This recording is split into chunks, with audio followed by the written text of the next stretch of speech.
Hey, how y'all doing?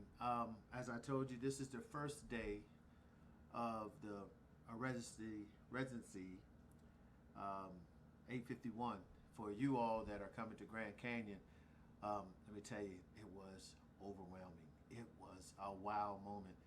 I mean, I think when you come, you get the actual, you run over the templates and all that you have to download before you get here, but it doesn't do any justice to what you learn on the hands-on.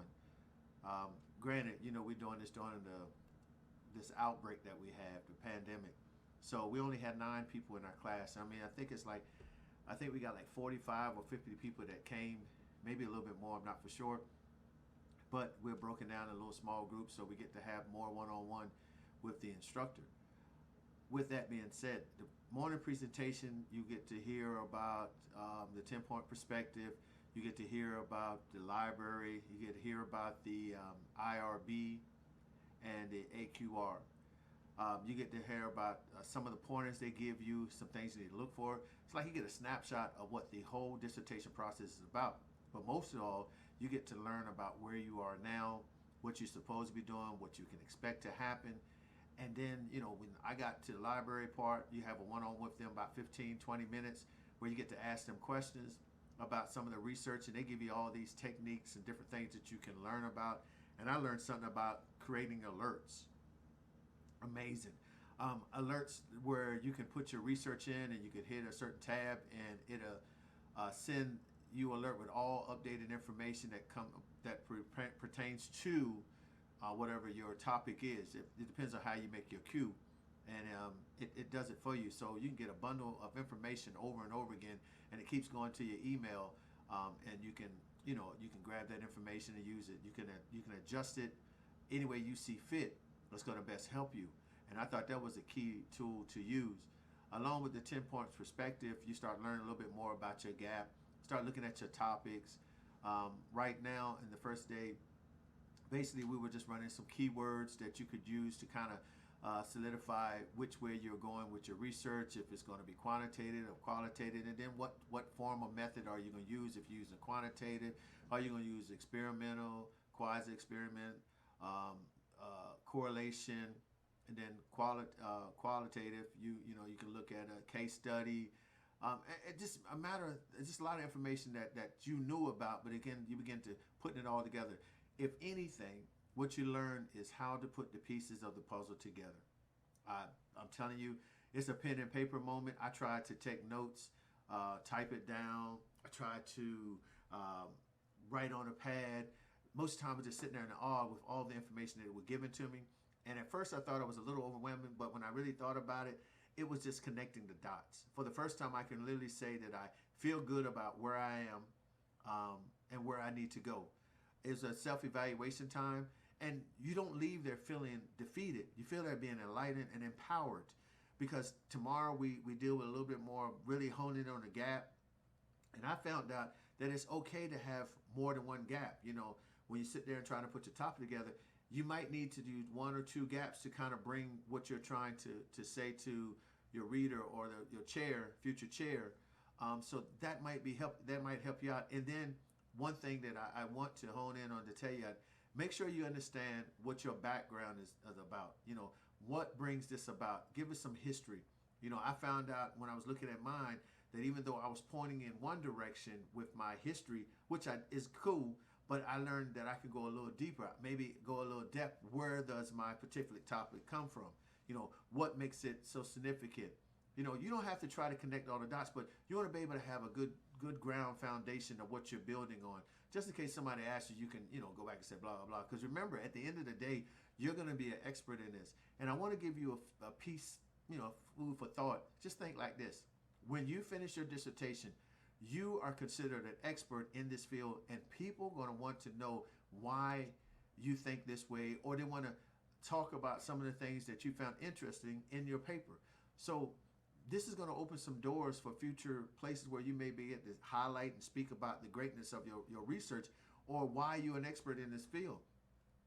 I mean, if you didn't have any intentions in doing any of the academia or going around and do conferences or whatever, or just sit back writing books, either way, you're going to be someone that people's going to look for some information, especially on what you wrote about, because for the next year, 2 years, 3 years total, you're going to be studying this particular topic. So find one again that you really like and you're passionate about and own it.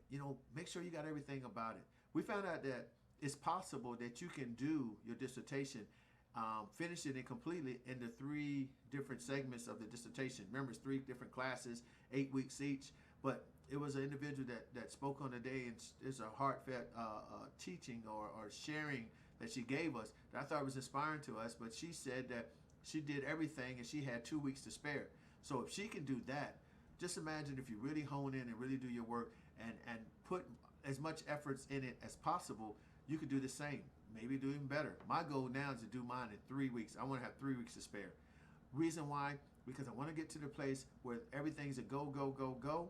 And then if I need a little extra space, I still have that time. Because one thing I am determined, I am not going past the 3 months, three classes that they have for the dissertation. I will complete mine within the 3 years or less. That's my goal, and that's what I'm shooting for. Now, how can I do that? I learned a lot of things today that could help me along the way. And one of the things is you have to change your approach in your writing.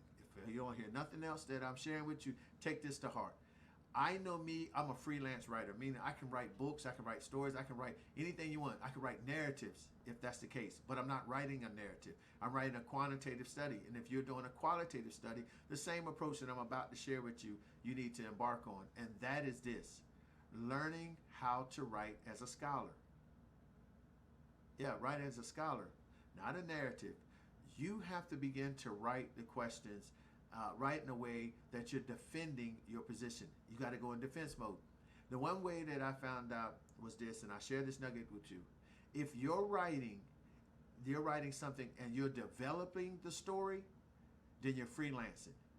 But if you're explaining it, then you're able to defend it. And meaning like this: you're not trying to build a story for somebody to read. You're telling them this is what the story has the previous articles have brought to attention, and all you're doing is sharing what they are saying. So you're putting it together. You're gathering the information, and you're letting the information run the story that they're reading, versus you're trying to connect the dots and say, well, John went to the store and ate an apple.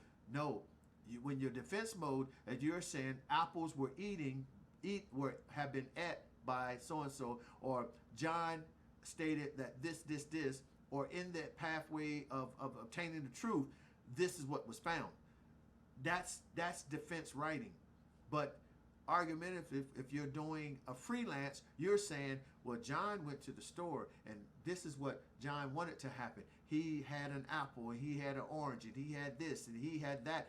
That's freelancing. We don't want that. We want to be able to sit there and defend it, because remember, we're taking everything that we're hearing is by somebody else's reporting. So all we're doing is taking whatever our topic and bringing light to it by using other people's written material or what we've gathered from their written material, and put it in a way that it makes sense and it explains why you think this, or why you feel this, or why you is this, based off in the data that you have gathered, and you're putting it and presenting it on a plate and said, this is the results of what I found when it comes to this particular topic.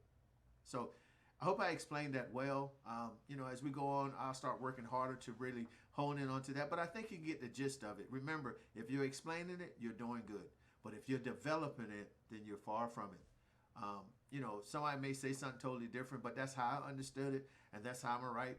We'll all know when I got a year and a half left, or 2 years. So this time next year, so 22 February, I'm done.